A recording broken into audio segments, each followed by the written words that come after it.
Welcome to this week's episode of Dice and Desire. Unfortunately, in this session, we did have some issues with Nate's microphone, so rather than having it go on for weeks and weeks, I thought I'd just get that whole session into one episode so that we can be back to normal audio next week. The audio does start off worse and it gets a little bit better towards the end, so we would appreciate if you did stick with it, but we're sorry it's not up to our normal sort of standards, but we hope you enjoyed the episode anyway. This episode is brought to you by Tabletop Dominion. If the antics of the circus have given you the desire to roll some dice of your own, head to tabletopdominion.com and use the code DESIRE10.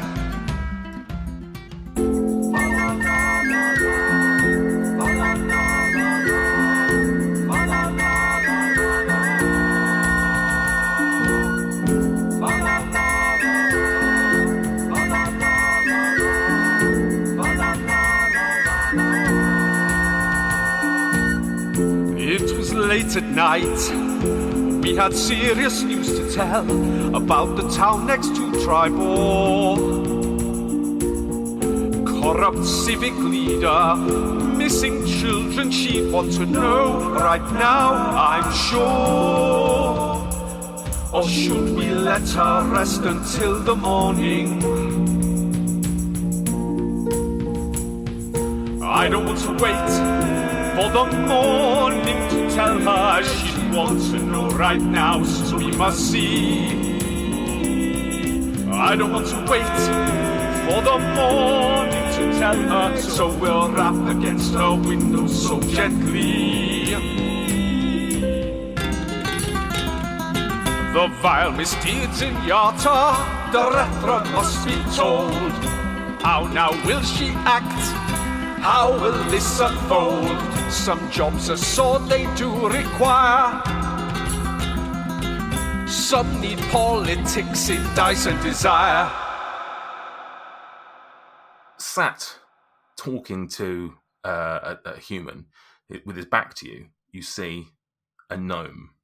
Can you roll me all perception? 18. 7. 10. 10. 19. Quinch is the first to recognise that it's Jordy, and he's by no means is it that stereotypical thing where he's like having a big laugh and like clashing mugs against each other and slapping it. It's not like it's none of that sort of stuff. But you can tell he's having a fun conversation. You can tell he's sort of just chatting away to stuff. What do you do, Quinch? Does Jordy have hair? He does, yes. Guys, that's definitely Jordy. I can tell by his quiff. And with that, instantly, almost as if Dweezil's inspired him for his temporary hit points, just straight up, pick him up by the scruff of his neck, don't even turn him around to look at me, I just spin full body, point him at Dweezil and go, got him! Daboff, have you got that necklace? Which necklace? The JD one from the caves. Yes, I have. Do you want me to? Do you want it? Can you get it out, please, mate? What about the necklace? Hey! That's Yeah, I just hold it up with the What about the JD necklace? facing him. So I assume this is sort of. Are you doing this after Krill's picked him up? Yeah, probably simultaneously. As Krill goes to pick Okay. him up, I'm saying that to Daboff. So as he turns round, he's probably going to clock that we're stood there and Daboff's holding up this JD necklace. So as you pick up, so let's do these all at the same time then. So Krill, you've sort of grabbed. I'm not going to make you contest this because he was surprised and stuff. You've grabbed him, and you've lifted him up, and he's wriggling away like trying to get away from you. And what do you do? Let's see if I can do the accent. Hang on a second. Hello. Right then. What are you doing? What are you doing there? Get off of me! Get off of me! And as you spin him round, Dabov holds up the necklace. Although realistically, he's probably a couple of foot higher than where you are. So, like, are you handing it up? Like, what are you? Because he's not going to be eye to eye with the necklace. I can lower him down a bit. I'm not going to be like, jump, mate, jump, go on, jump. Well, I mean, you said you lifted him up. I mean, what, you're lifting him up and then putting him back down on his feet? Like a fairground ride. Right, so you know like you pick a child up? I've got him by like the scruff of his neck and also holding his feet. Is that how you pick a child up? Definitely don't pick children up like that. Default child pickup. Right, crosses Sam off child-minding duties. Cool. What are you doing? Get off me. And then he sort of first thing, he doesn't even see the necklace. First thing, he just sees you guys. He's like, "Oh, it's you guys. What are you doing here?" And then his eyes are sort of, as he's flitting around, like seeing all of you, he recognises like who you are, and then he's just eyes everywhere, darting from face to face, like still scrambling to get away from Krill. And then his eyes rest on Dabov and the necklace, and he goes, "Oh my goodness, you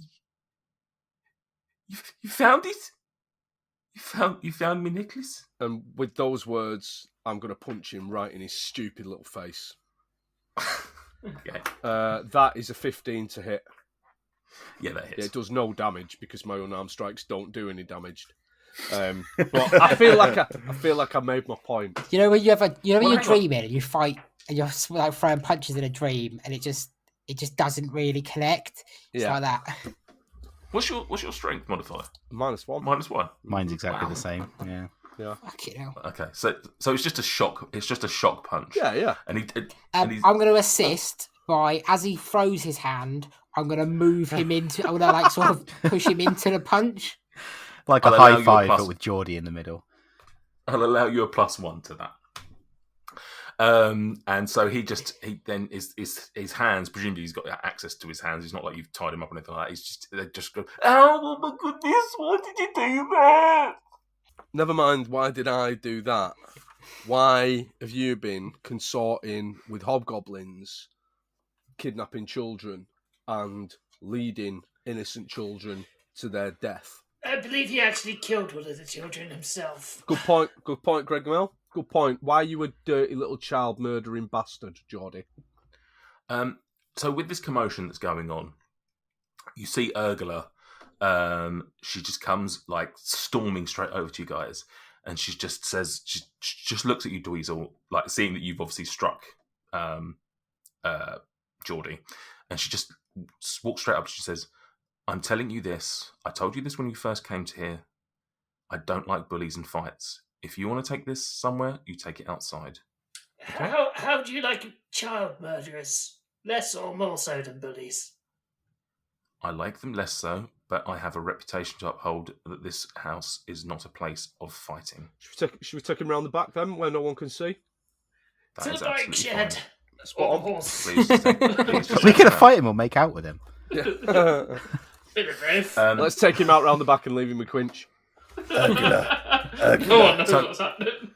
Urgula, Yes? how are the nuggy sales?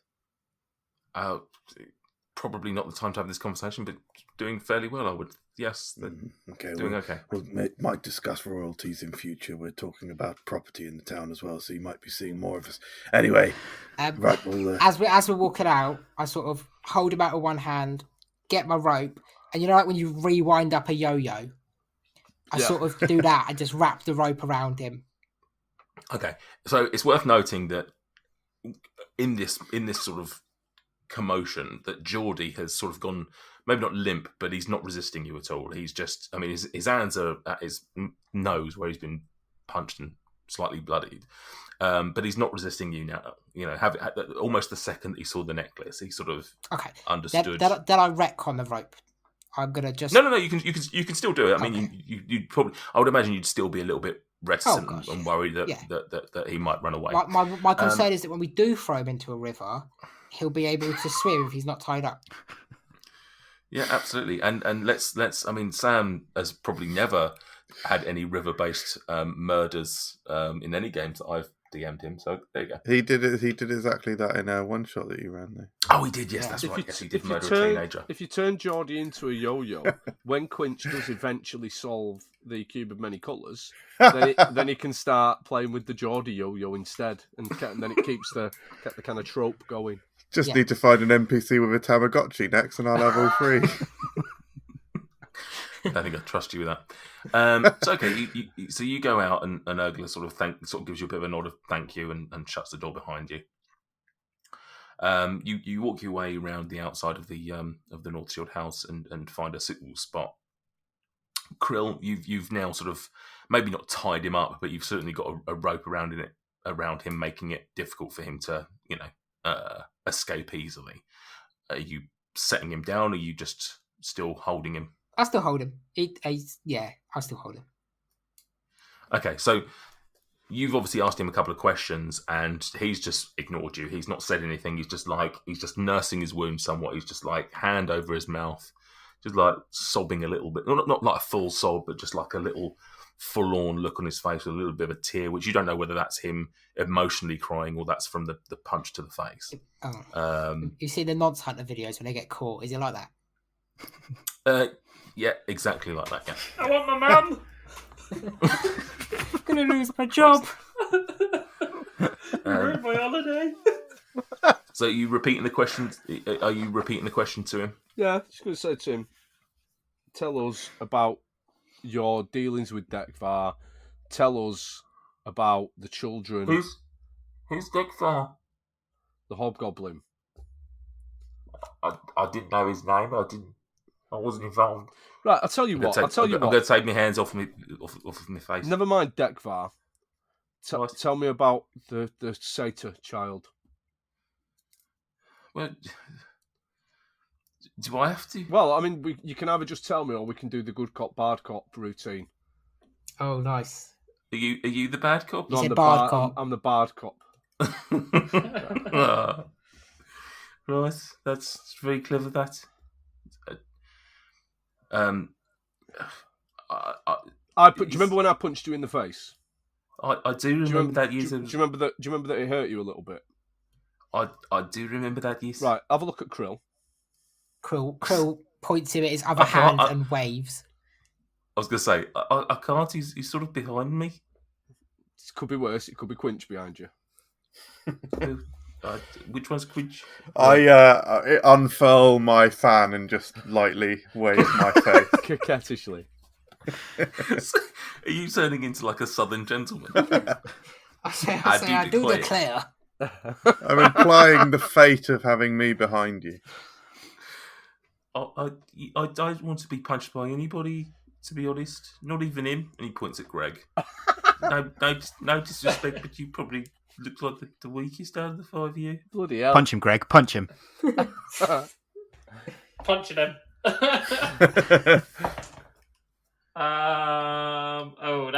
That's not a good punch.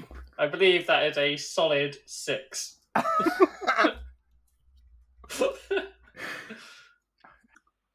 And so you hit him, and somehow do even less damage than Dweezil 0.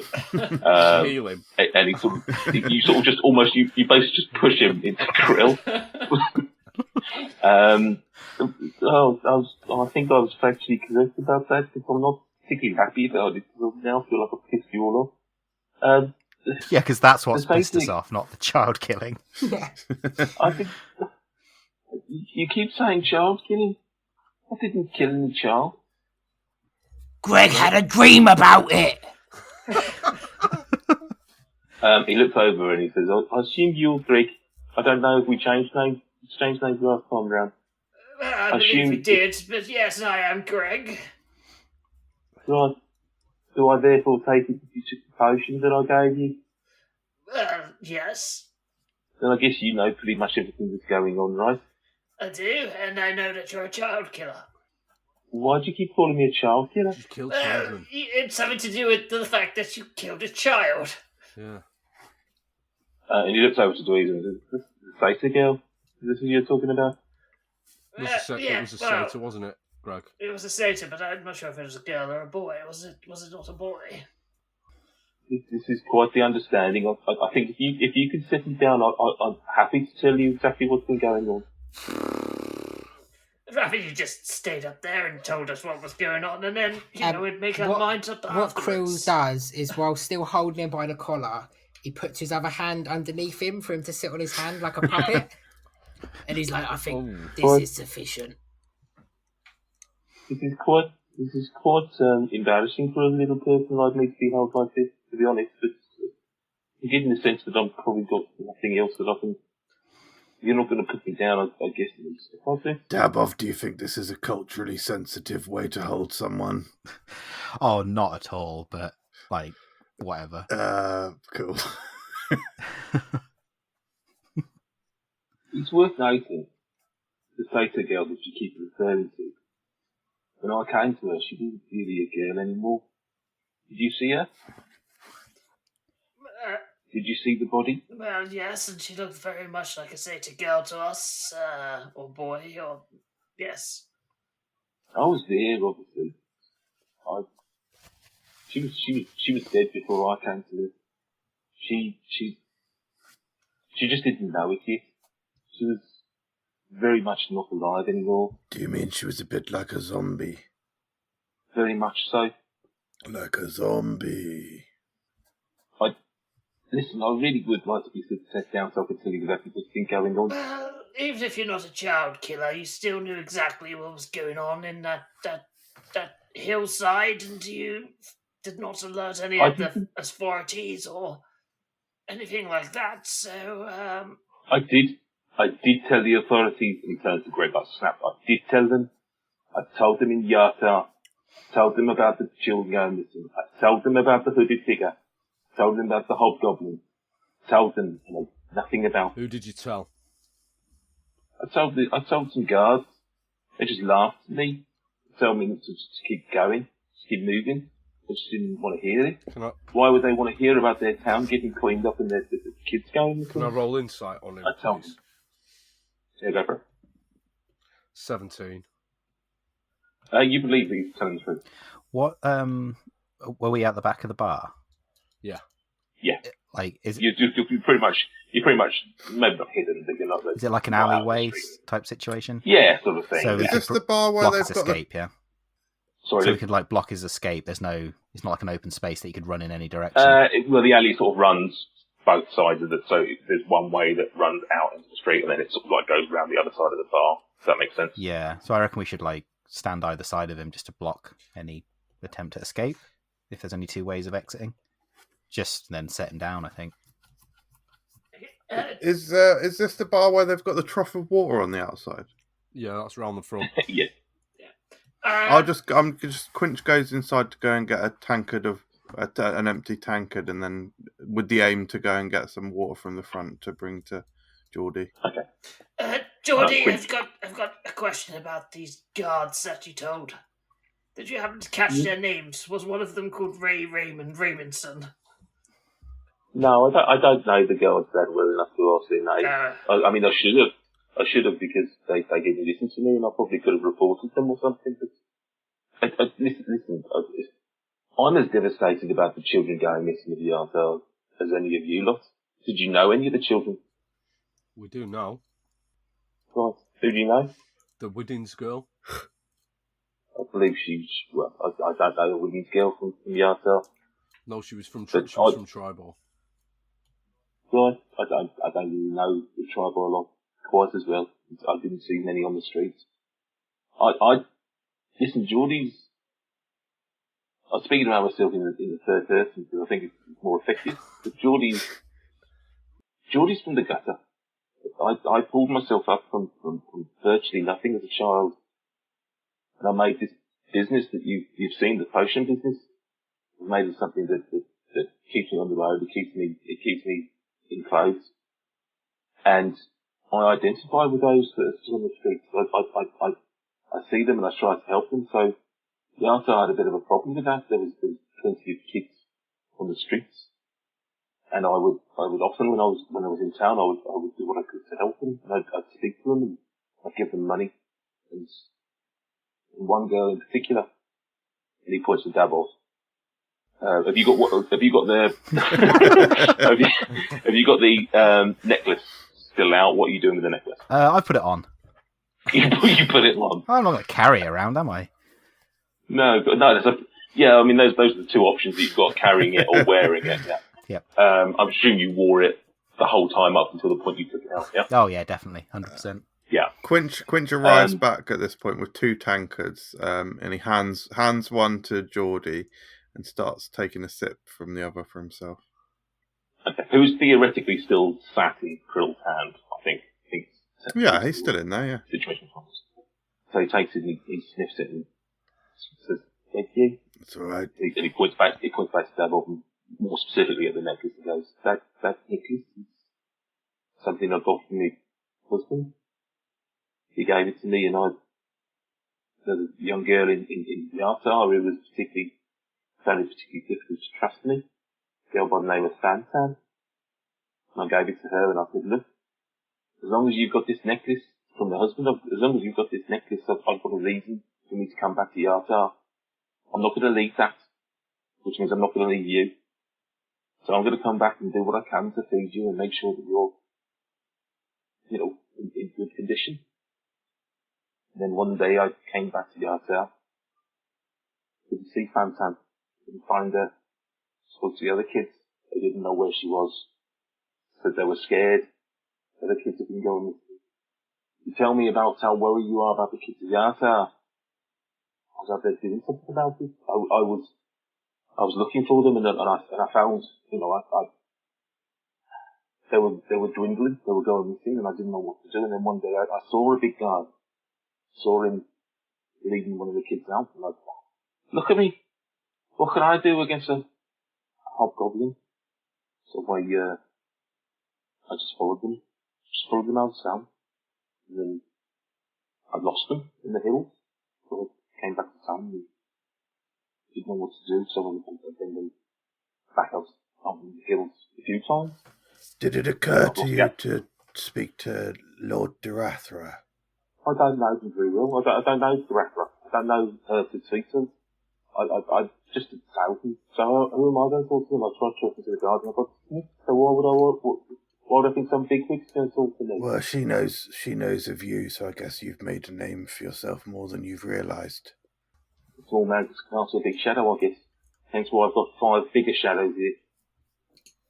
That's nice of you. I'm going to write that one down. I like that. Thank you. But I kept going out into the hills to see if I could find them, to see what was going on, and I couldn't find them. And then one day I came across the Satyr girl, as you keep calling her. She wasn't alive anymore. She wasn't anything to speak of. She was fairly comprehensible. I couldn't. It was whatever you saw. I was struggling to survive. And then I remembered. I remembered seeing her in town. I recognised her. I remembered seeing her around Yartar. As he's saying this, you might notice that he's slowly getting closer to the ground. As the sort of guilt's kicking in a bit about the fact that he might be saying the truth. Are you unwinding the yo-yo? Yeah, I'm not actually lowering him. I'm just holding the rope, and you're just watching him sort of rotate as he sort of gets closer to the ground. Quint walks over to Dweezil and says, is he just the same as us? Because we sort of killed quite a lot of the beast children. Well, actually, I believe it was mainly Quint and Grill, but yes. Can I wait to get into it? Dabov's going to ask Jordy what was that potion that he gave to Greg. What was that all about? When I came across her and when I recognised her, I thought to myself, if she's out here, then that means the others might be out here. And perhaps she knows where they are. And I couldn't get any words out of her. She was, I don't think she was a zombie, but she wasn't far from it. Her body was fighting, but to be honest, she was minutes, hours away from becoming something worse than what she was. And I remembered that there was a potion, a memory potion. And I thought to myself, then, if I could get some of her blood, which was part of the potion, but if I could get some of the blood from near her brain, Wait, am I going to turn into a zombie? Is that what was said? Okay. No, you're okay. It's perfectly safe to consume the blood of zombies. I've obviously done my research on this. I'm not. When I gave you the potion, it was because I found out that you were a man of magic, and that you need a magical background for this potion to work. Everything fell into my lap that day. I had the potion. I came across you guys, and with no disrespect, I saw you as an old man, and I assumed you had an issue with your memory, some sort of delirium, and I thought everything seems perfect. That's why I gave it to you for free. So I was hoping to keep track of you, but sadly I'd lost you and never thought that I'd see you again. And then here you are, back in my life. Faith, can I have my necklace? Yeah, I'll hand it to him. Where's your husband? Where's your husband, Jordy? I'm afraid Jed died a few years ago. Is that what the J stands for on the necklace? That's good. Weird that you both got the same initials. I hand it back. I just give it to him. Thank you. Oh, I guess I kind of put it around his neck, actually, because his arms are tied. You just hold it out to him and then just drop press it it against his chest and then just let it hit the ground. So, No. are we now going to bring Jordy here along to Yartar with us so we can destroy the syndicate underbelly that apparently is present in the town?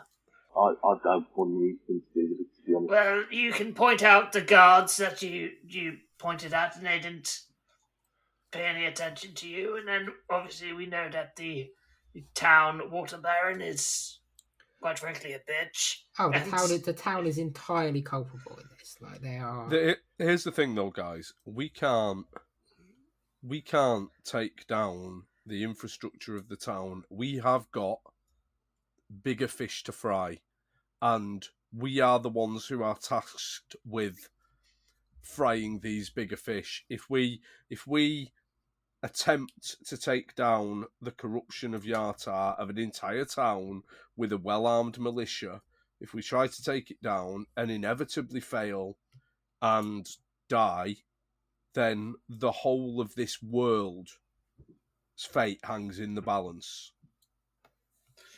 Well, I've actually got a plan about this before we go any further.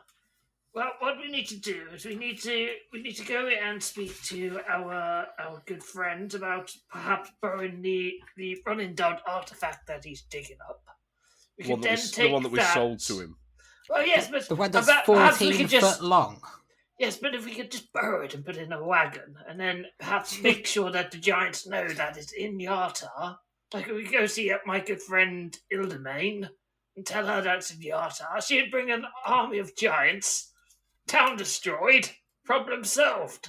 Jesus Christ, Gregomel, you psychopath. That's actually genius. I like it. Well, I mean, you're trying to cut the head off the snake, and instead what you're doing is putting the entire snake through a mincing machine. Well, to be fair, did we actually meet any nice people in that town? I think not. We met No, some... was that bread guy? Those pigeons were nice. The Yes, pigeons were nice. The bread guy took the piss out of our friend here and called him a I can't even remember what it was now. What was it? He took the piss out of Krill, though, didn't he? Yes, but he was calling him something. What was he calling him? He referred bread to something. me as a bread spreader. That was it. He called you a bread spreader. And then we met the education minister of Barshwin, who was an absolute twat. And then we met the water baron, Nestra, and she was also a twat. So, to be I'm fair, not sure where Mippage was born, but I can only assume it wasn't Yartar. then, fuck the town, let it burn. I actually think it should burn as well. Sorry, I haven't had much caffeine today. I mean, if that's the route you want to go, I would say I'm with Dweezil. Leave it till after. I don't we think dealt it's with the very giants. paladinish. Not paladinish, sorry. Cleric. Cleric-ish. Just because no more children are going to go missing because the other guy's dead. So the problem's kind of solved for now. It's not going to get any worse, and then we can come back maybe at a later date. Okay, backup plan. can I ask something? Sorry, I know that I don't really deserve any of your time, particularly. I'm not proud of what I did. It's worth knowing. I'm not trying to suggest by any means that I'm a hero in this at all. I know what I did was pretty underhand. But you mentioned Zaraka. This is the Zaraka knew about me. Have you spoken to Zaraka? Have you told her about this? We have, yes. We did it just a minute ago. Well, perhaps if I might suggest that if you want me to be some sort of witness or someone who can assist in this situation, perhaps I could go and speak to Zaraka and help her to do this on your behalf. Kill two birds with one stone, so to speak. Fair. Yeah, that sounds like a good idea. Yeah, I've got one more question for you though. Where are you staying? Have you got a room at the inn here? I do have a room at the North Shield. I feel that it's only fair that you give it up to an old man such as myself, and you can take my room at the Six Windows. Right. Why not? It's unconventional, but to be honest, I'm quite lucky that you didn't, just punch me harder. To be honest, I promise you that can I ask actually as well? You obviously found the necklace. Suggest that you found Fantan or what may have been left of her. Where were they? What, Fantan? She was exactly where you left her. No, not the photo girl. Where were the other kids? Where were they? What happened to them? They were all zombified by the time we got there, apart from the one child who we managed to save. Right. Is that the one you said earlier, the witness girl? I don't believe that we stipulated who it was, did we? I think we did, yes. Fuck. Yeah, we did. I was about to get real suspicious. In that case, then yes, that's the one. Well, at least somebody came out of it alive then. And you sort of just see like a very morose look over his face, but sort of like some kids that he probably knew to some degree and wanted to help out. Sadly, there's zombies that, I don't think you said you slaughtered them, so at the very worst, he's thinking of being zombified and dead in some capacity. So, to summarise, I'm going to go to Dracula and try and help her do what she can regarding this whole situation. If you think she'll listen to me, and you're going to leave me alone. You're not going to I'm not going to give any more punching. No, yes, all we ask is that if you make any potions using that tankard of special water, that you think of us when you name the potion. Okay, I'll certainly do that. I would also ask that you don't leave Tribor, so if we need to find you again, we know where you are.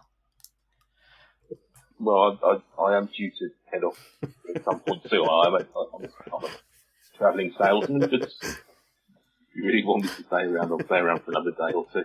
Can I ask him if he's got any potions to help us on our way? Like, just say that we're going back to that other place. I forget where. So we might need some assistance. So if he's got anything that could help us, free of charge, of course, because we're generous. And we got his necklace back. Did punch him in the face. Yeah.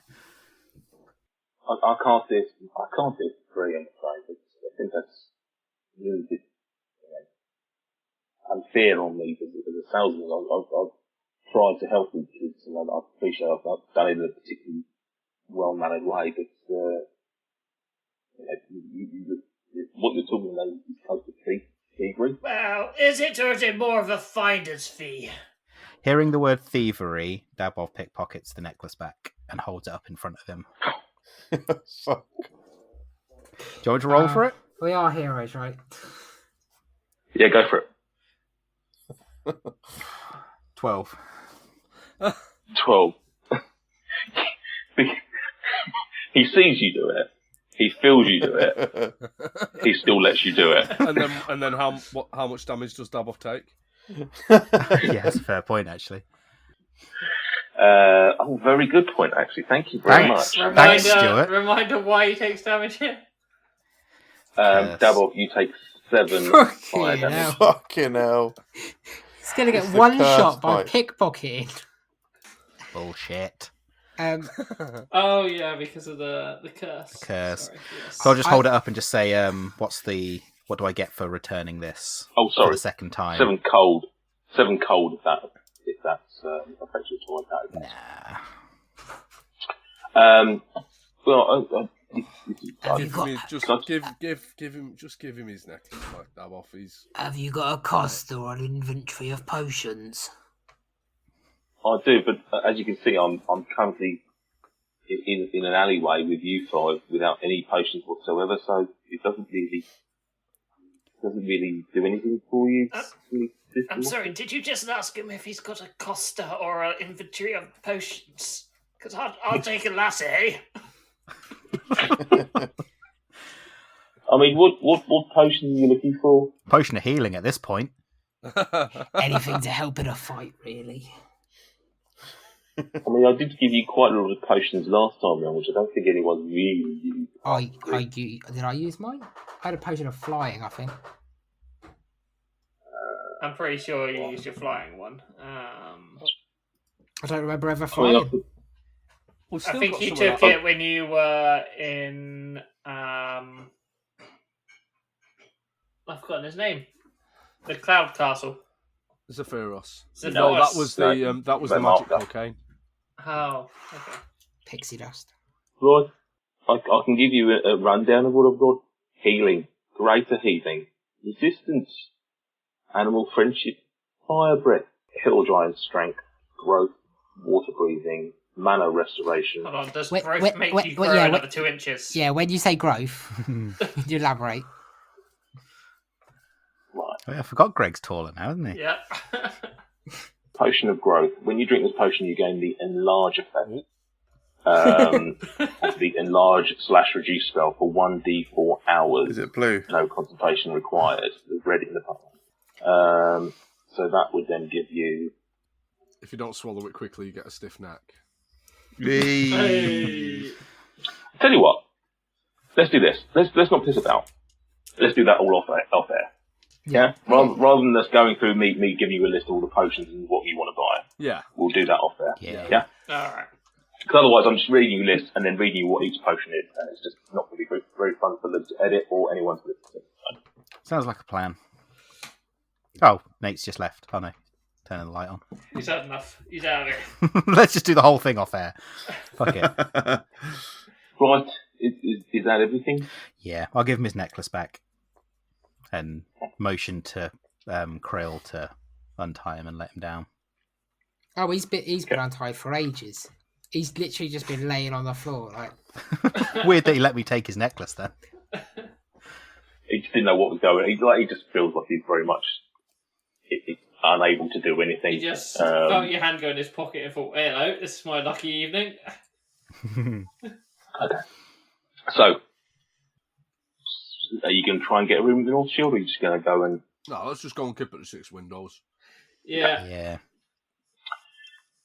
So, Jordy sort of bids you adieu and suggests a suitable time the next morning for you to come and get all the potions that you may or may not buy.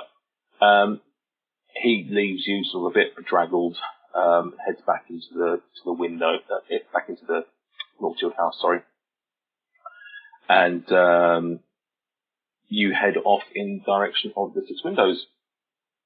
You arrive there and very, very dark. Obviously, no one's staying there, no one's living in it at the moment.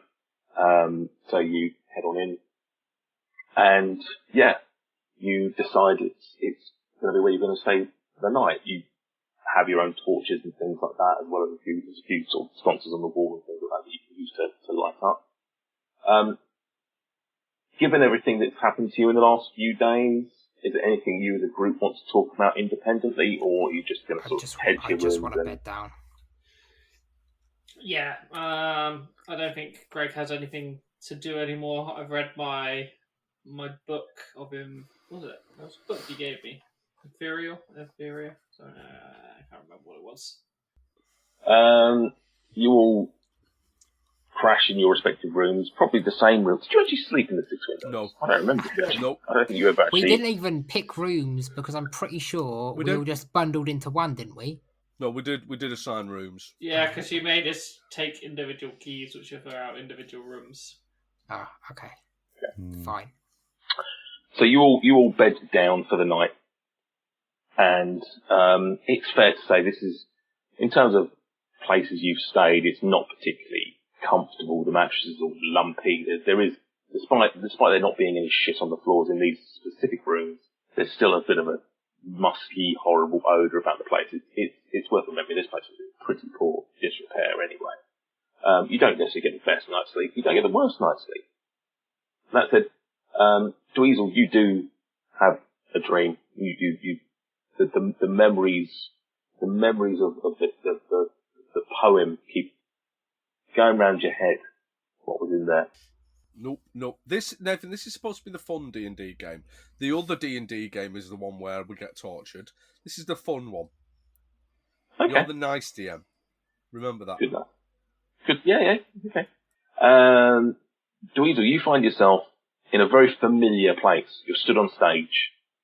The crowd is looking up at you with hungry eyes and hungry. They're looking up at you, getting ready for you to perform.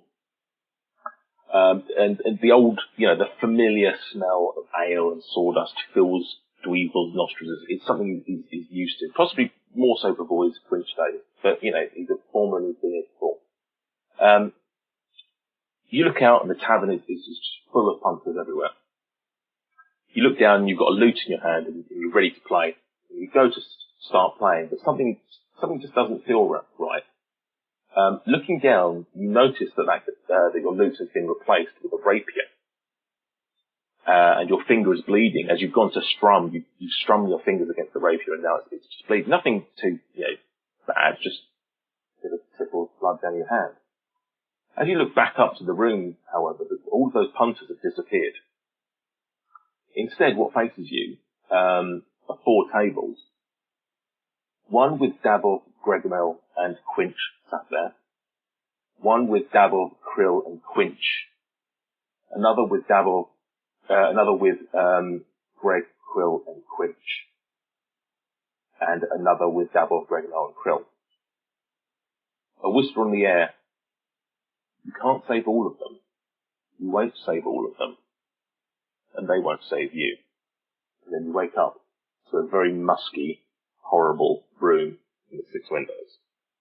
Eventually, night turns to morning. Quite a drab morning. Nothing particularly interesting, or nothing particularly delightful about the next morning. Who would be first up? Who would be first up and ready to go out, get out of the 6 windows? I think if we're following the pattern, it's typically Krill that's the early riser. I think Greg and Krill are usually the early risers. Yeah, so Krill's already up, done a few laps of the town. He's returning. Getting some cardio, is it? Yeah. Okay. You don't get muscle like this just laying in. Okay, so you two, are you going to then wake up everyone else, or what's the crack?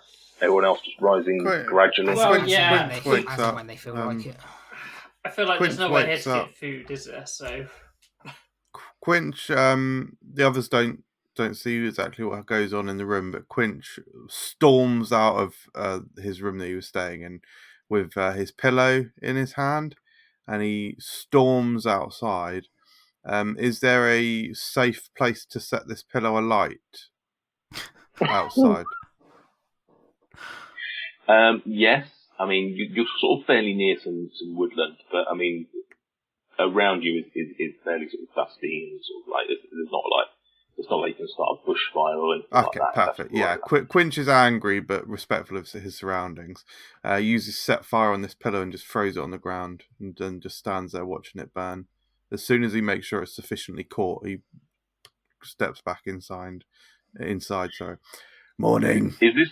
Is this your pillowcase that you've been holding on to since night? Oh no! See, I was It's about the to pillow say you're that the he only slept one that actually had a clean pillow last night, because you could just put that pillow cover on it. on. Well, he didn't think of that, and he had a shit night's sleep on this lumpy ass one.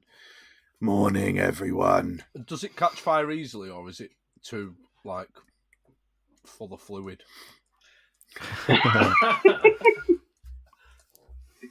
It catches. It's sort of somewhere in between. It takes a little bit, but then once it's going, it's going. It's Deseret Valley trading standards, non-flammable in it. Doesn't have the tag, does it?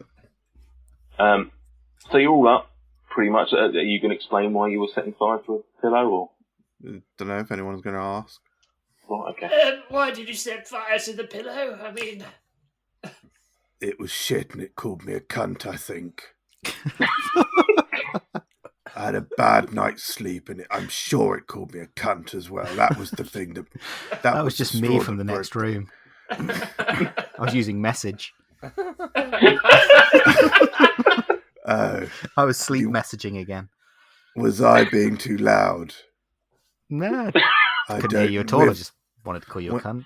When I've got my wings out, sometimes my arm flaps against them a little bit, and it can create some knocking. Was that what that sound was? Yeah, I'm sorry if you. But in any case, I wasn't. Whatever I was doing, I played. What was the crying afterwards? That was a bit that confused me. That was just the lack of comfort from the pillow. If I don't get to sleep within 5 minutes, it makes me a bit emotional. Right. And who's Deborah? I heard you call out Deborah.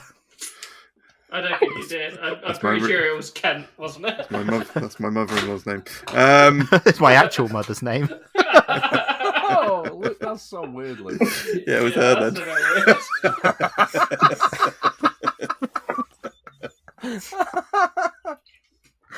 Oh, so guys, are we leaving town? Oh, I tell you what, when Sam/Krill is the one that wants to get us back on track, you know you've fucking gone too far. Right.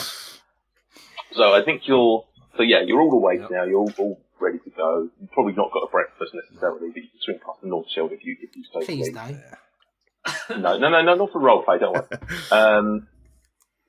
I don't think you've got any more business in Tribal. I assume you're just going to settle. Jump on Uno. What is our exact plan for going back to Yartar? Sorry, can we I just want to skip straight through it. Because we need to go to the casino. Oh, yeah. Yeah, well, we also... Where were we heading? We were going to Norad's Hold, yeah. Yeah. So, you head off out into the daylight. And you remember from last time, it took you about a couple of days to get to Yartar. You're on the road, and thankfully nothing particularly interesting happens on your way through. You stop off and camp up for the night. Nice, although it's a bit of a drab day. It's not like it rains or anything like that. Particularly at first weather conditions, it's just not a particularly pleasant day. You set off on the second day and make good speed this time, arriving in Yartar. I think the first time you arrived in Yartar was fairly late. You arrived in Yartar sort of late afternoon, early evening. You notice the guards from outside. If you remember, Yartar was built in two parts, so to speak. The first part was the guards tower, where I think it was the shield of Yartar, where the militia is kept, so to speak. And then you have the main town being the second part. You have to cross the bridge. We don't need to go through necessarily the whole rigmarole of you getting back into town. You see one or two familiar guards that you would have seen on the way in. You go through the usual sort of discussion about why you're in town, what you're due to do here. I assume you don't say overthrow the monarchy or the government. They eventually lead you through, and you find yourself now on the other side, in the main part of Yartar. You're back at the town. Along the journey, Quinch has struck up a conversation with Dweezil. Dweezil, you'll remember when we were in Ringbine Upplant, that I failed to seduce a half unicorn, half human little fine piece of ass. And it's something that I've regretted ever since, because you don't come across many half-unicorn, half-human folk. Now, if we're on the way to a casino, is it true that half-unicorn, half-human folk are often find themselves working in casinos? Yes, hate Quinch. it. Hate it. Yeah. Yes, Quinch. Okay, I see. Christ. I think I'm probably going to be feeling a little randy on this trip. How do you know that the half unicorn, half human's name's going to be Randy? Don't get in. No, sorry. I mean that I'm going to be sexually aroused, and my arousal will reach a peak at the casino, I think. So that It's you good. sleep It's on good that him people now. get it. So you find yourself in Yartar. Nice. What do you want to do? It's early. It's sort of early evening-ish. Fuck Summit. Nah. Let's put Quinch in the kids' club, like the Fucking hell. I think that's the worst place. There you go, big guy. Let off some steam. Oh, you'll never get that out of the ball pit. You just won't. Sticks to everything. Big drip cup. Load of gushes down the. No. Good. So we're in the cream Yartar. soda that you got. That's what we're on about. So you're in Yartar. So we're in Yartar. Well, do we know where the casino is? Yeah. To the south, we isn't walked it, past by it, the didn't we? water? Southwest. Let's just head straight there and not talk to anybody on the way. Isn't it called the Golden Goose something pleasure house or something? So you have So it's a ship called the Grand Dame, and within that is the Golden Goose Casino. Okay. So you make your way. I assume you're not going to try and make any arrangements for rooms or anything like that. We're just going to fish out of water later on. That's fine.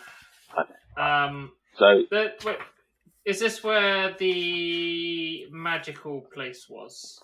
As in, I can't remember the guy's name who just popped up with magic shop. No. Yokopuelo. No, he was in Tribor. He was in Tribor. But who knows? You get yourself down past the south gate, and it's already fairly evident where the boat is you're looking for. There's a lot of noise and commotion coming off to the sort of west of you, and you can see a few people heading towards a specific boat. As you approach said boat, you notice that this is by no means the largest ship that you see or have seen in the harbour. It's fairly sizable, but it's not necessarily the biggest thing that you've seen around Yartar, certainly on the water. And but it's by no means small either. As I say, it's a sizable thing, and it's well decorated. It's worth noting. Beautiful sails, intricate designs on the outside of the boat. Roll me a perception, please. 18. 15. 10. 15. Greg is the first on this occasion to notice that, as with most big and important ships, this has the usual sort of the figurehead that they have at the front of the boats, and this one is shaped like a half-naked lady, but with the head of a goose, which probably arouses some things. Which half is naked? Absolutely. The left half. Oh, it's a yeah, I like it. Unconventional. Yeah. Are you? What's the plan? You can, as I say, you can see a few people, sort of a few well-dressed individuals heading towards the boat. Does it look open? I take it it's open, and Yeah, it looks like it's open for business. You can hear some music coming from the boat in that sort of general direction. Well, I guess the obvious thing is just to go on board. Well, let's tie our horses up outside first, because we have to remember that we have horses. Is there a valet? Are we also tie them up to the tying up the goat while we're here? Is Sebastian being tied up, or is he coming in with us? Couldn't care less, to be honest.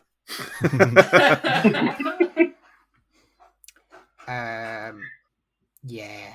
I mean, would he be allowed to come with us? See many goats in a casino, or First time for everything.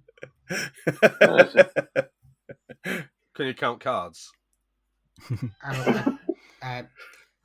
Sebastian, are you any good at counting cards? not as good as they used to be. Is that why the Giants had you? Did they use you to help them cheat at cards? Oh my god! You could have him go behind the like the dealer and see what the dealer's got, and he could go like, "Meh." That's all everyone else would hear, but you would hear him saying like 8 and 10 or whatever. We could definitely cheat. On that note, Sebastian is coming with us. Okay. So what are you doing? You're just heading up to the front of the ship, not front of the ship, but the entrance, the gangplank or whatever it's called, the entrance to the ship. Yeah. Okay. So as you're approaching, as I say, you can see these other people, very finely dressed couples and groups of people heading up. And outside, so you've got the ship is tied up to the side of the river, and there's this plank that leads down to the land, and then there is a sort of like a greeter, I guess, maybe not a maitre d' per se, but someone at the front. No, not that maitre d', a different one. And there's a man stood at the front, sort of like greeting people and sort of like then sort of like waving them onto the boat. From where you are, you can see a few sort of bobbing heads on top of the boat itself. You can't see much detail, but you can see a few people walking around. You can't really tell whether they are people who are there for gambling or anything else, or whether they are sort of workers. You just see a few people.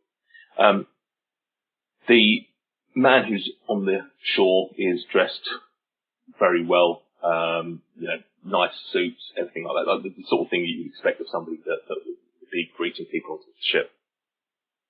The only other thing, I think, only other person of any real note that you noticed is you can see at the top of the plank, so on the ship itself, you can see another man, a middle-aged man, who looks fairly well dressed. From where you are, you can't really make out too much detail, but he looks like he's well dressed. And he's sort of talking to people as and when they come onto the boat, or various other people that are walking around. So as you approach the gentleman on the shore, there's a couple of people ahead of you, and you see him sort of turn around and sort of wave his arm up, and then go back to his podium and sort of do some writing. And then he looks up and he sees you and he says, "Good evening. How can I help you?" Hello there. How are you? I am well. I must apologize. I do not know where the fighting pits are. This is a mistake. Yes, you are lost. No, yes? We're exactly where we need to be, my friend. What's your name? My name is Francois, as you can probably have guessed. It was either going to be that or Jean-Luc, but my name is Francois. I am the greeter of the Green Dome, and I am looking at you and I'm thinking that perhaps you are definitely in the wrong place. Yes, this is not a place for you. I was going to say we are the entertainment for the evening, and using sleight of hand, he's going to produce 6 daggers in a fan from his hand, as if from nowhere. With a bit of a flourish, like a magician. How are you doing that? Are you mage handing? What's the crack with that? Well, I've got, for some reason, known only to God knows who, I have 6 daggers in my inventory. So I'm just going to sleight of hand them from my bag across my face, like in a fan, as if to say, "Ta-da, we are the entertainment." Krill instantly gets the hint. He picks up Sebastian with one hand and just raises him above his head. Anyone else want to join in the circus? No, I'll just let these guys do I what will. they wanna do. Yeah, I will attempt to persuade the man and to say, we are. Yes, you are quite correct that these people are not Well, some of these people are not dressed appropriately. Myself and Gregomolo, of course, are smartly dressed, well-dressed gentlemen. Krill, big, green, blue, whatever they're called, Derek, are dressed somewhat for work rather than for pleasure. We have our costumes with us to get changed into. If you could just show us to the green room. This is a joke, yes? You are not the entertainment. We already have the entertainment on it is an entertaining conversation, yes, but this I'm not having any.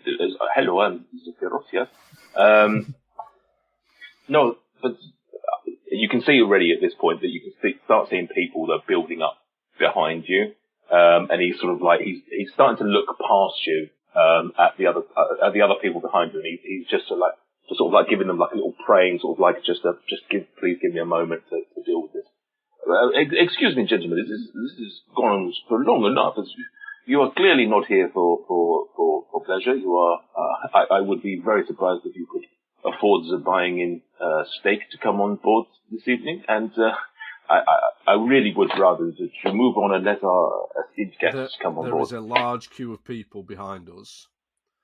It will be more embarrassing for your establishment for there to be a scene now in front of all of these people than it would be for you to simply let us on the boat to spend our copious amounts of gold. Krill, jiggle. Krill just gives a little wiggle, he just brandishes a big bag. It's got a dollar note. It's got a dollar sign on it. I don't know if it's not even. I don't even know what the currency is other than gold, silver. Gold. Yeah. A big G on the bag. It's got a big G on the front of it. And he just shakes it and goes, "So what's the buy-in?" Can I use my silent image spell to make the bag appear bigger than it is? You can, but you go for it. Because I assume the actual bag itself is going to make some sort of noise, so I'm just emphasising its appearance and hoping the jiggle. Yeah, I don't think I have to roll. They can check against my spell save if they examine it. You go to do that, and give me a perception check. 14. 14. You don't believe that what you intended worked, as in the silent image did not appear. Oh, interesting. I am asking you, please, gentlemen. This has gone along enough. We have paying customers that must come up with. Is all I'm asking. 5,000 gold pieces. And with that, I bid you adieu. This has gone on quite long enough, and it is quite embarrassing that you are thinking you can come on the Grand Diamond. This is a wonderful establishment. I hold up my golden goose token. And he looks at it a little bit like, and you see him just look over his shoulder, back up the plank. And the man somehow feels Francois looking back up at him. And you see this man slowly come down the gangplank towards you. And he sort of leans into Francois, and you can hear some sort of whispering and stuff. And the man looks at you and says, "Gentlemen, I understand that we have an issue here. As you can imagine, this is a place of business. And I do not believe that what's going on here is suitable for our business at the moment. Would you please just step over to one side? We can discuss this as gentlemen, and we can perhaps let Francois do his job and get the rest of the patrons on board." Absolutely, sir. Lead the way inside, and we shall follow. No, sorry, not inside. We are just over here. I just want to have a quick conversation, because it seems that you've produced something which may raise some questions. I am very much an indoors kind of man. I do understand that, but I hope you can also understand that this is my place of business. It is a place of nobility, and if you were to come aboard it would send the wrong message to some of my patrons about the customers that we allow. What do you have in the way of security? I do listen. I understand how this sounds, but equally, please respect my business, and I will happily answer any questions you have. Deal with this as amicably as we possibly can, and get you exactly what you want. Yes. Yes. I've a question for you. Have you seen the film Pretty Woman? Because there's going to be a shopping montage where you dress us all up, and then you are going to comp us all in the casino. That is the outcome that we are expecting. And I will happily compensate all of you should that event actually happen. But if you would please just... Yeah, we should. I'm not happy about this at all. Krill sort of wiggles over to Greg and just goes, Could I put the goat down now? He's had the goat raised above his head this whole time. You may put the goat down, and that was also another issue that Francois did mention, that you were looking to bring the goat aboard, and then unfortunately that would almost certainly not. As I pull Sebastian down, I noticed that he's been eating the tarp, which has covered the area where we've been stood. He now has tarp poison. So you rather graciously step aside, and he steps over, and he leads you over to a spot, a few meters away, so that you can have a nice private conversation. Yeah. What's your name? What's your name, Sunshine? My name is Lord Dryland. Oh yeah, and I am the lovely teeth you have. Thank you. It's the best that money can buy, and he sort of shows you, and he's got nice gnashers. So this guy, just to give you a bit of flavour, so he's very well dressed. Now you can see him close. He's got a nice sort of intricate suit on. He's middle-aged. He's got a sort of a pretty well-maintained sort of have a beard. But it's worth noting, and I probably should have said this earlier, the most interesting part about this gentleman is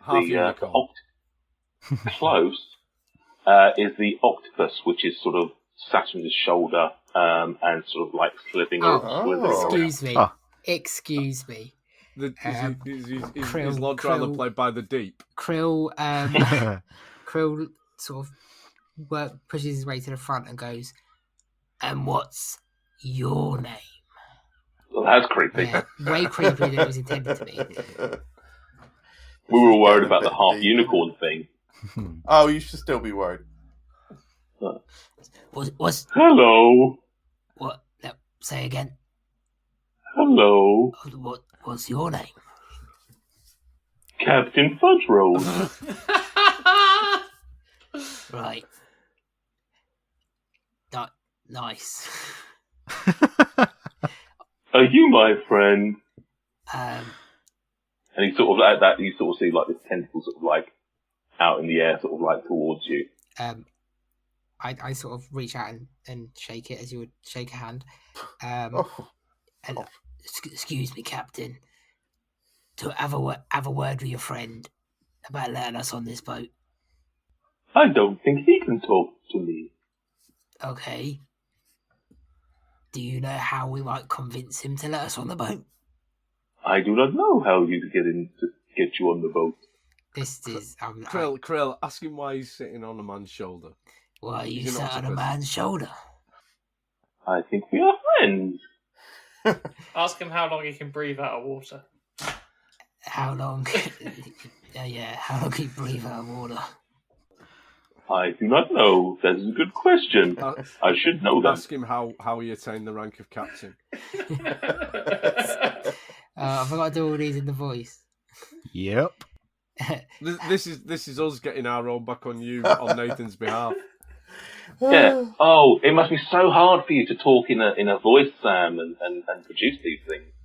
Are you going to ask a question? How did somebody like you attain the rank of captain, friend? I've never heard Flirty Krill before. I think I've seen this in an anime somewhere. This entire time that's going on, by the way, Lord Dryland is getting a little bit concerned by you talking to his octopus and shaking his octopus' tentacle and stuff like that. He is going to... I'm going to take this off to Sam. He's going to say, listen, thank you very much for coming over here. I appreciate that Francois perhaps didn't deal with the situation as well as he possibly could have. Mm. And I do apologise for that. Francois he's I think he forgets his station sometimes, and the power of being able to let people on the boat possibly gets to his head. But anyway. Oh, will you let us on then, will you? No, that's not what I'm Okay, saying. right, I'm going to hopefully deal with the situation a little bit more graciously than Ryland, Lord Ryland. Dryland. Sorry. I'm sure you noticed that I've got the Golden Goose token, and I'm sure you're wondering where I got it from. I am an acquaintance. I'm a performer. I'm a bard, as I'm sure you can tell. A colleague of mine, another performer, once performed here. I believe he's performed here a few times actually on the Grand Dame. And he gave me this token. And he recommended that if I ever found myself in Yartar, I should come and visit the casino, because it was a fantastic place. So I'm here on the recommendation of Bong Rippington, the magician, who has performed here several times. From one lord to another, yes. Yeah. From Bong Rippington was a performer on the Grand Dame. Some time back now. That was a shot in the dark. He performed here once before. Yes, I said once, I think, yeah.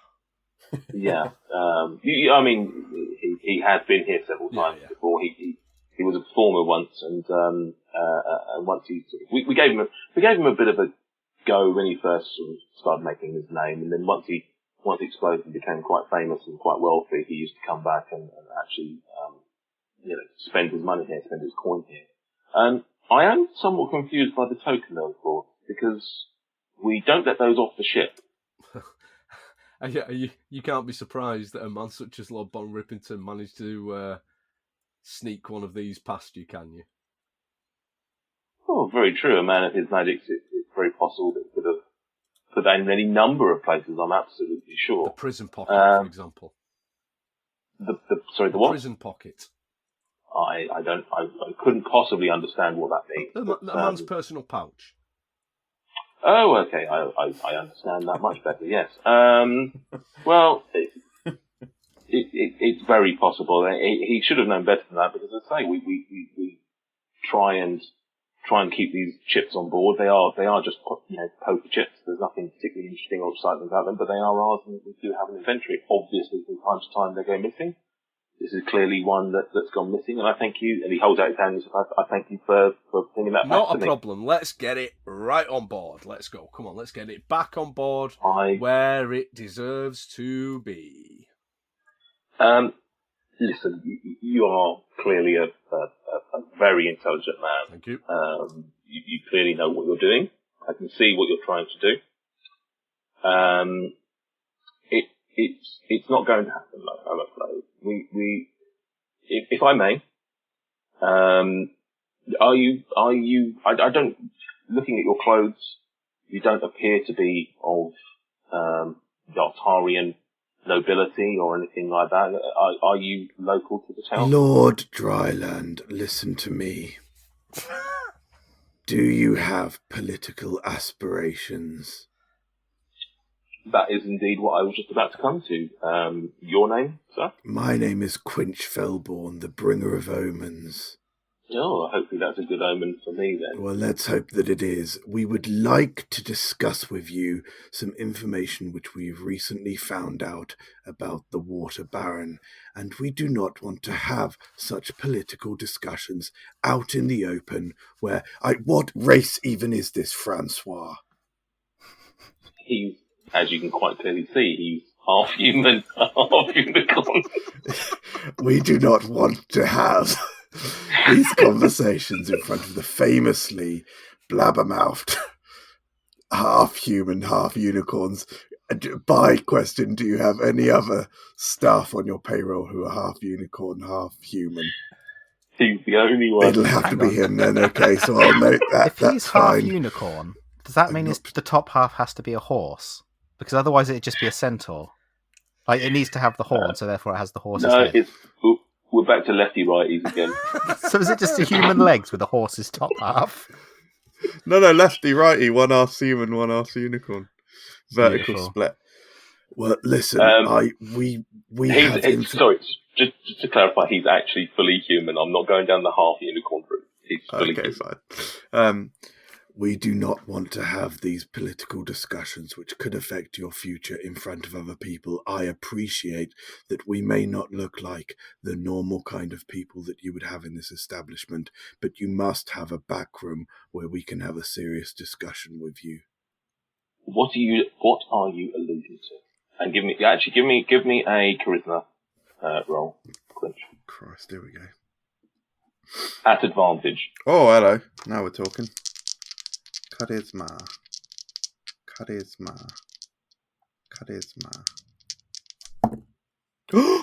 Fucking hell, I rolled an 18 and a 19, so my highest roll is an 18.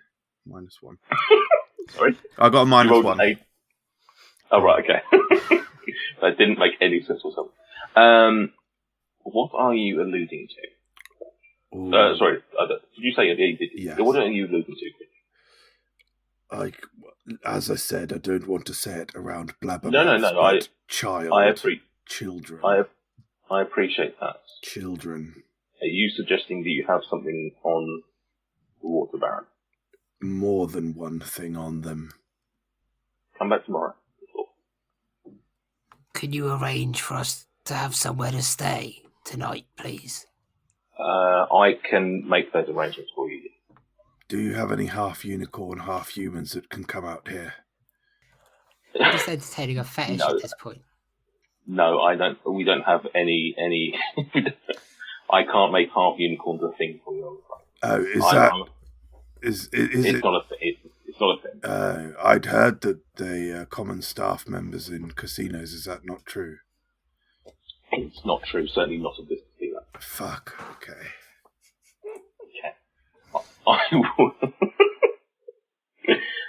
I will make some arrangements for you at one of the local establishments you to stay. If you just give them my name, and they will be able to set you up. Tell them to put it on my tab. Can we get breakfast? If what you bring me tomorrow is of interest, then you have anything you want. But we'd get breakfast before we tell you. You may have to repay me for the breakfast. Can you recommend any? Do you have any legal adult houses in the town? Are you speaking of property? Yes. I know of some places you could go. Could you give me the name of the best one? As you can see behind me, he sort of thumbs behind himself to the boat. I am very much in the business of ensuring that people have pleasure. So I will definitely be able to find you a place that will suit the sort of needs that you clearly are trying to deal with. Thank you. That would be appreciated. Getting quite... gets his fan out a little hot and bothered and starts flustering his face. Fluttering. If there is anything else, perhaps we can leave this for tomorrow. Quinch unfurls his wings and flies into the air. And lands back down. Yes, I don't see why not. So he basically makes some arrangements with you for you to stay at the Tribal Treachery, which is in the middle of town. He also suggests that he will meet you at the Treachery first thing to discuss your issue. I mean, that's low, isn't it? Naming like a pub the Tribal Treachery in your town. I mean, what is their issue with Tribal around here? They don't like it. They think they're better than them. He arranges to come and meet you at the Treachery in the morning. Is there anything else you want to do? Yeah, Quinch, remember when you set fire to your pillow? Do the same to the boat. Yeah. I mean, can I go into the casino? Dweezil, do you want me to do that? I will. No, it's fine, Quinch. Okay. Is it because we're not wearing ties? All right, hold on. It's partially. I because it's not summon wearing 6 smoking jackets.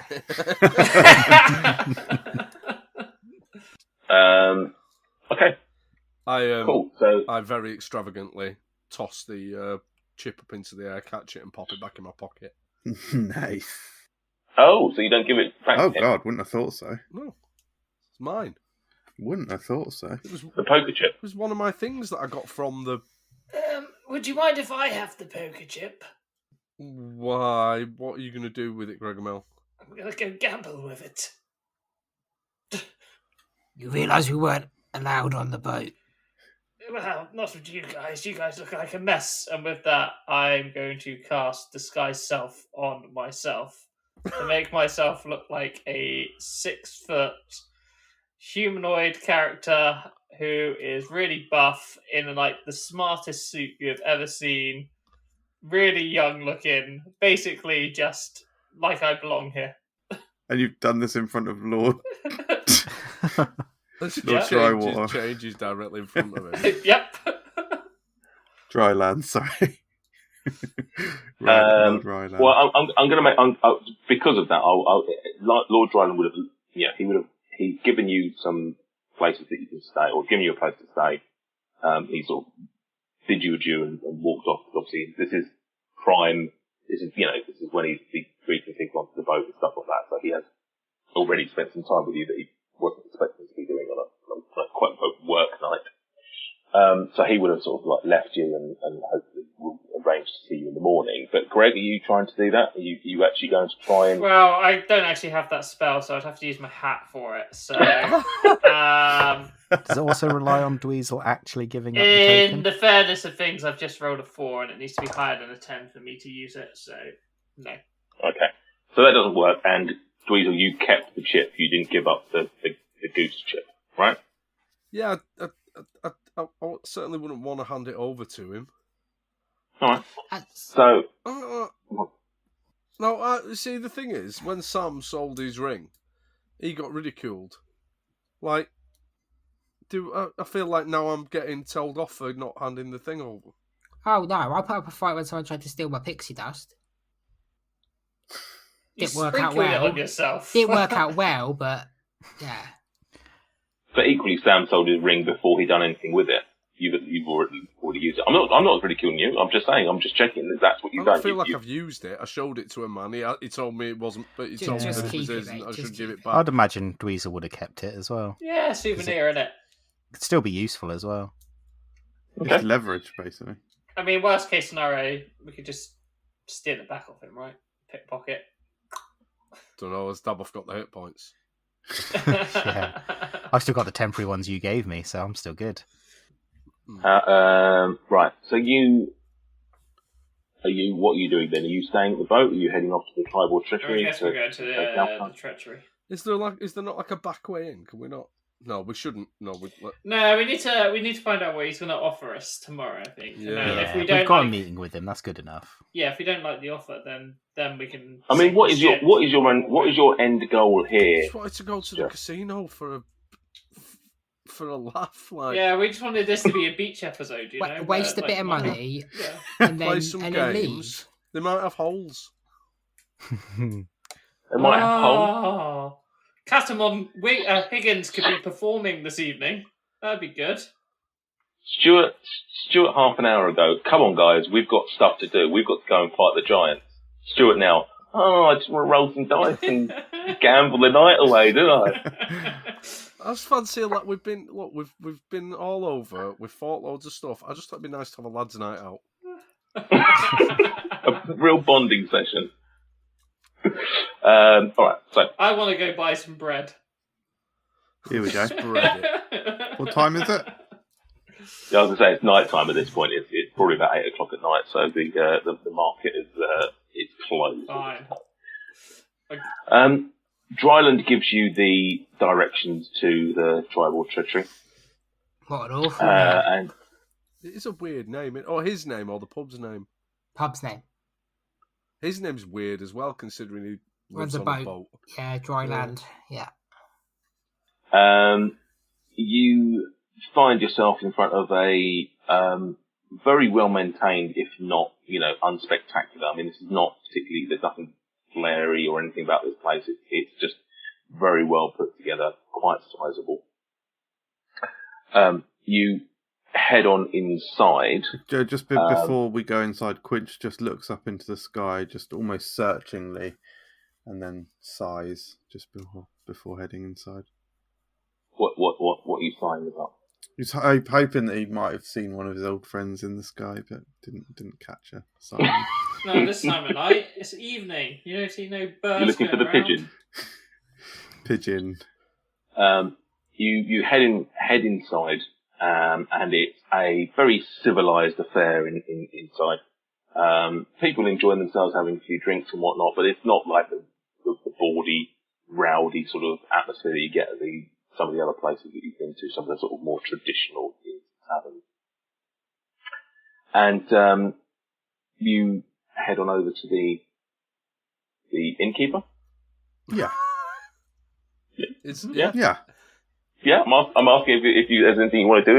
As you walk into the room, Quinch will usher the group towards the innkeeper, and as they approach the innkeeper, he's going to pretend that they're in the middle of a conversation.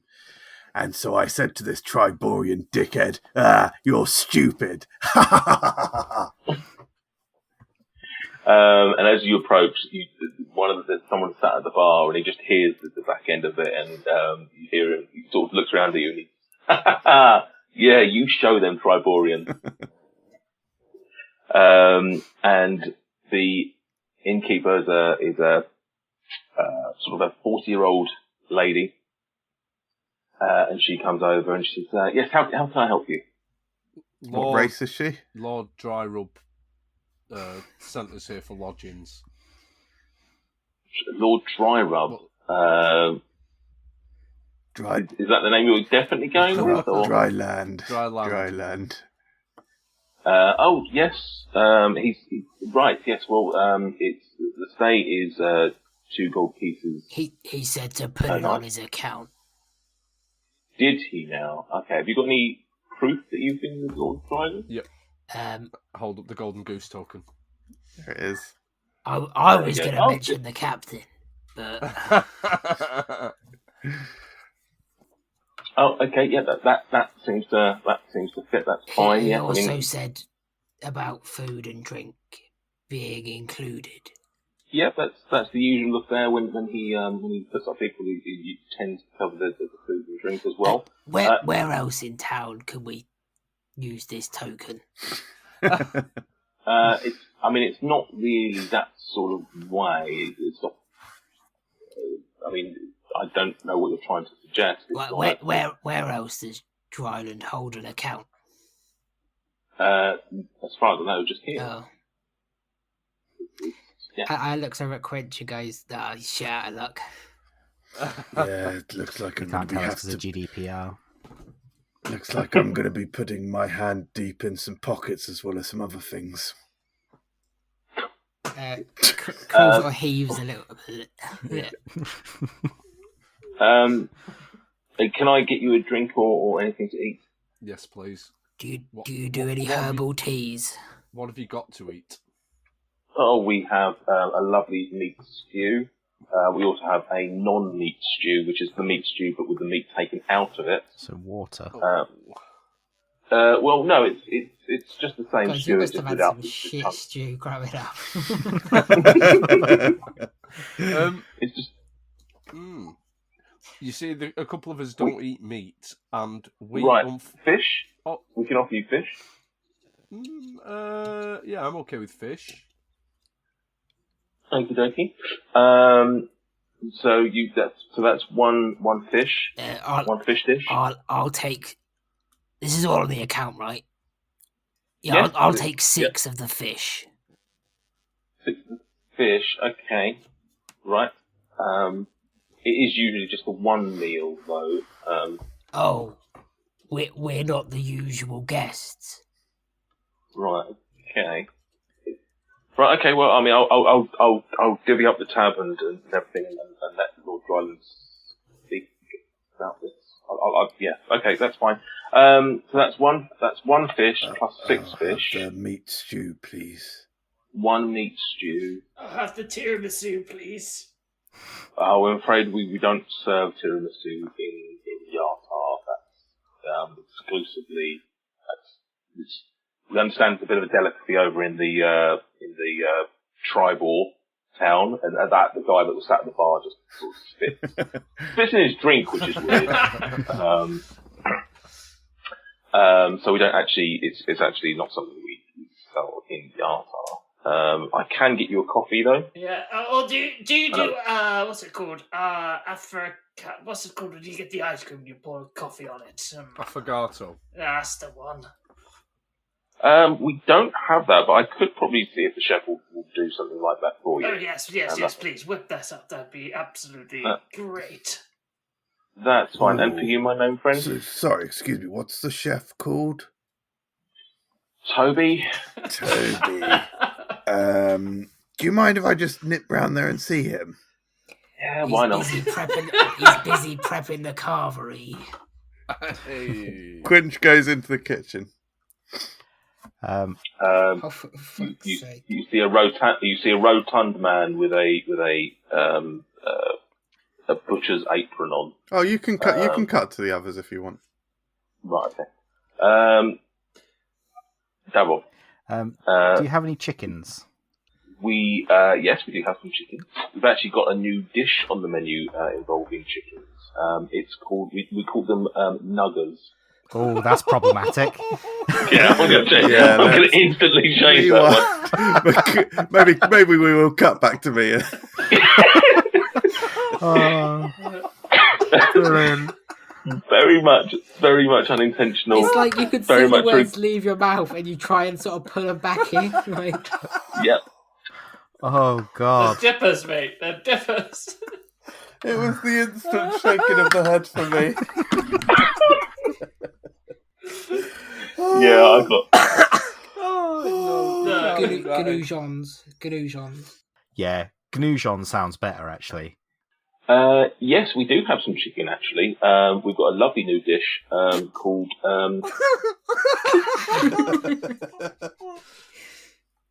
Noujon. Oh, what? And what does that entail? No, there's no tail. They can't be very good. No, it's basically chicken, which is sort of mashed as much as we possibly can, and then sort of lightly fried. Yeah, why not? I mean, in a fancy town. Do you also have potatoes? We do have potatoes, of course. They go into the stew. Can I make a request with some potatoes? Oh, a request. Okay, yep. We'll see if this chef's up to it. Yep. Oh, it's not very difficult. Get a potato, smash it, like a little bit, and then reform it into little smiley faces. Oh, interesting. What would you call such a thing? Smiley smash potato faces. Okay, some smiley smash potato faces coming right up, as well as your noodles and nothing else. They would not mentioned cooking them. It's just smashed raw potato. Well, you'd think they'd know to cook them, but we'll see what shows up. Okay. So she takes all that down. She hands over a green tea, a coffee, and whatever other drinks you ordered. She also hands you 5 keys to rooms that you can go up and... Quinch emerges from the kitchen at this time, and he's fanning his fan, looking a little dishevelled. They're fresh out of Toad in the Hole. God. Okay, so you sit down, and after a short while, the food comes over. So there's, if I remember correctly, there was 1 meat stew, there was 7 fishes, a fellatio, whatever it was, and the chicken and potatoes. I love that Devil has the most basic palate. He just wants chicken and chips. Like it was child. That or Biscotti hoops. And sets them down, and they're pretty good. It's a pretty good meal, actually. So it's definitely a step up from the North Shield house. Probably a few steps down from the pleasing platter. I don't know. The affogato it's on point. Yeah. How smiley on a scale of 1 to 10 are my smiley faces? How happy do they look? It's just that straight face, isn't it? It's not even smiling. So you get half a dozen smiley faces. 5 of them very, very smiley. 6th one looks a little bit confused. I imagine the 6th one saw what Quinch got up to with Toby. Just a shocked face. Is it just kind of looking out the side of its eye at the Quinch? They walked into the kitchen and were like, funnily enough, we have just mashed some potatoes. Oh. Yeah. Not intentionally. And yeah, so you have your meal. Very nice. You get, a few drinks across the evening, and anything you want to do in the bar this evening, or you crashing and waiting for Lord Dryland to meet you. I think we should just speed the process up and go to bed, personally. I want to go to bed. I would like to know, the percentage of this podcast that we spend just ordering shit. I'll have a lot of breakfast in. I'll have a fiddle when I got to bed with the cube. When did you do it last in Tribal? Yeah, last night, didn't he? So I'll let you have 3 goes then, because obviously you've had 2 days on the road. On road. Here we go. Right. 3, 12, 15. 3, 12, 15. Lovely. Okay. So yeah, you're moving around your cube with many colours, and it's still just looking a mess, really. It's sort of, 1 minute you sort of think, oh, it's okay. Next minute, absolute mess. You just don't know whether you're making it better or worse, no matter what you do. You go to bed. Anyone else wants to do anything? No? Can I train Vin? You can train Vin, yeah. I assume you would have done it on the road as well. Yeah, just for entertainment more than anything, but if I can teach him to retrieve stuff, even better. So that would be 3 things on yours as well. So he's up to 7. So he can do his 3 more nights. Quinch, as you're laying your head down to rest. Oh, I think I'm going to get a knock at the door here. Someone's wants seconds. You start hearing singing again. Oh. Is this what? Sorry, as I'm going to sleep. As you're resting your head, you could just hear this very sort of low, very sort of fairly, I wouldn't say angelic, that's probably the wrong word, but fairly sort of sort of holy singing, I guess. Can I infer at all where this is coming from? You can, do me a perception. 13. 13. You feel like it's coming from in the room. I'm going to pick up the cube of many colours and hold that up to my ear. Is it any louder now? No. Just have a quick look at my inventory. I don't think it is coming from this, but I'll hold up the For the Love of Dogs book to my ear. I'm judging from the reaction, it's probably not coming from The Love of Dogs. Yep, you picked exactly the right item. It wasn't from the Love of Dogs. I don't have any other ideas, so I'll just note that this has happened, and I'll make plans to speak to the others about it.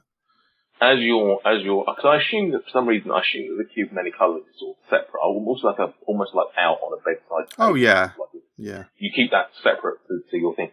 So when you go over, your book is probably, is that kept in your bag? Yeah, absolutely. As you go closer to your backpack and everything, you feel like the singing's coming from around that area. But as you start rooting around in your bag, the music stops. Interesting.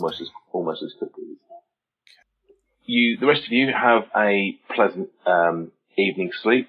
I mean, the last 2 nights you've spent have been camping on the road, and the night before in the 6 windows. So this is a very welcome change of pace.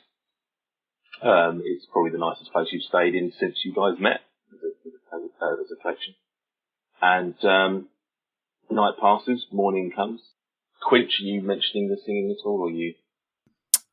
Yeah, so I will indeed mention it.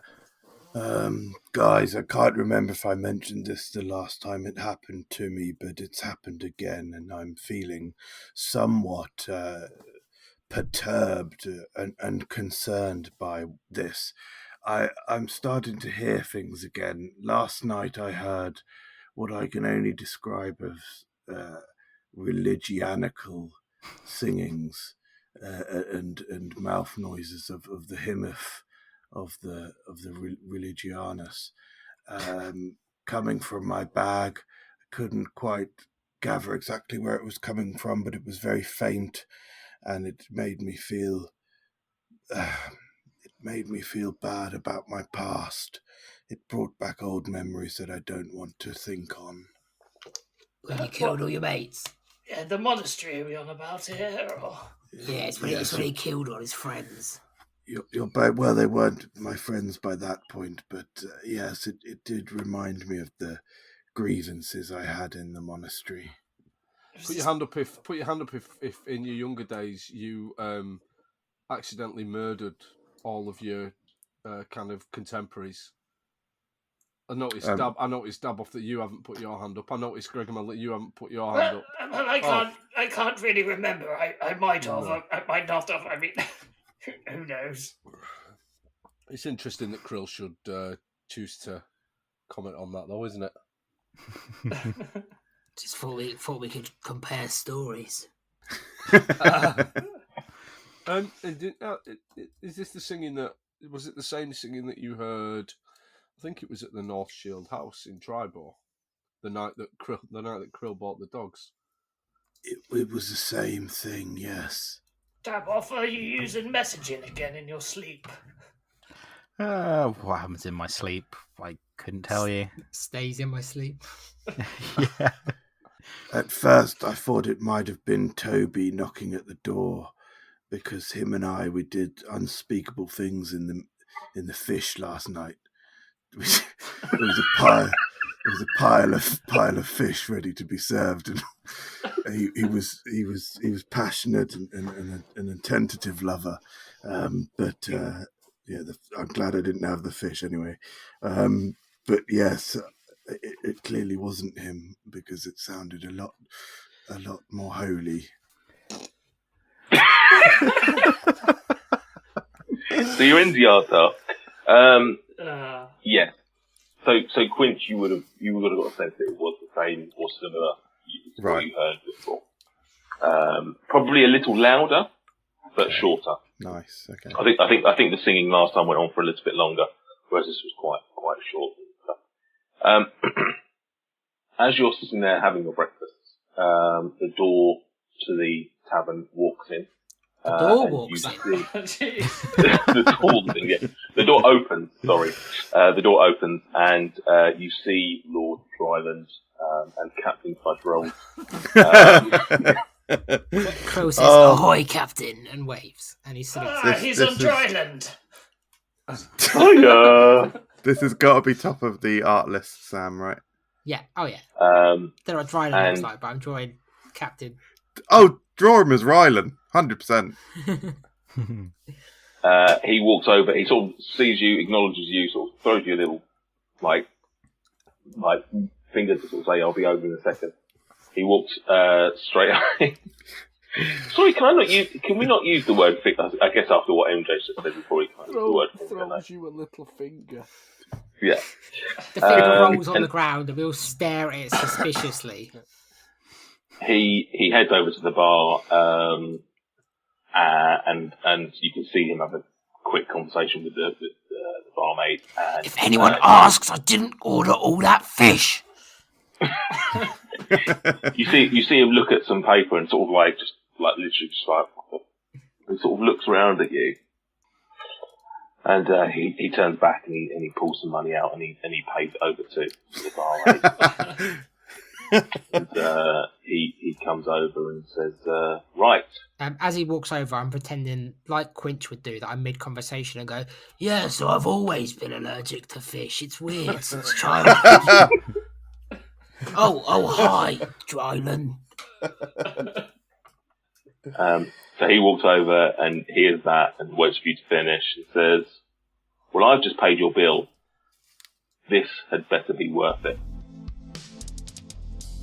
Thank you so much for listening to Dice and Desire. If you were... Hello. Quinch, what are you doing here? I thought I'd help out with the promo. No, Quint, no, come on. You're just going to talk about random place names that don't exist. No, I wasn't. I was going to talk to you about my adventures in Valaquanth, the very best that the Tendering Meadows has to offer. God, if you have to be here, at least read this out.